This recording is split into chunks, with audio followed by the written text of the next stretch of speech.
ভাই ও বোনেরা, আপনি কি জানেন এমন 5টি দোয়া আছে যা প্রতিদিন পড়লে আল্লাহ আমাদের জন্য জান্নাত সহজ করে দেবেন। আজ আমরা জানব সেই বিশেষ 5টি জান্নাতি দোয়া ইনশাআল্লাহ। প্রথম দোয়া, আল্লাহুম্মা ইজআলনি মিন আহলিল জান্নাহ। অর্থ, হে আল্লাহ, আমাকে জান্নাতবাসীদের অন্তর্ভুক্ত করুন। প্রতিদিন অন্তর থেকে এই দোয়া করুন। দ্বিতীয় দোয়া, আল্লাহুম্মা ইন্নী আসআলুকাল জান্নাহ। অর্থ, হে আল্লাহ, আমি তোমার কাছে জান্নাত প্রার্থনা করি। সালাতের পর দোয়ায় এই দোয়াটি বলুন। তৃতীয় দোয়া, রব্বানা আতিনা ফিদ দুনিয়া হাসানাতাও ওয়া ফিল আখিরাতি হাসানাতাও ওয়া কিনা আযাবান নার।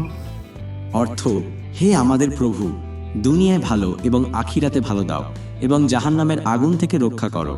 দুনিয়া ও আখিরাত দুটোর জন্যই এই দোয়া।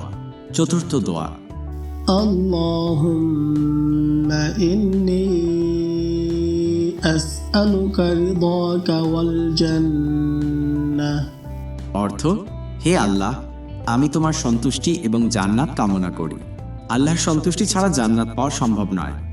পঞ্চম দোয়া, اللهم اجعل آخر كلامنا لا إله إلا الله। অর্থ, হে আল্লাহ, আমাদের শেষ কথা লা ইলাহা ইল্লাল্লাহ করে দাও। এই দোয়াটি জান্নাতের চাবি হতে পারে ইনশাআল্লাহ। বন্ধুরা, জান্নাত কোনো সহজ বিষয় নয়, কিন্তু দোয়ার মাধ্যমে আমরা আল্লাহর কাছে চেয়ে নিতে পারি। প্রতিদিন অন্তর থেকে এই দোয়াগুলো বলুন আর একবার হলেও শেয়ার করুন। হয়তো কেউ জান্নাতি হতে সাহায্য পাবে আপনার মাধ্যমে ইনশাআল্লাহ।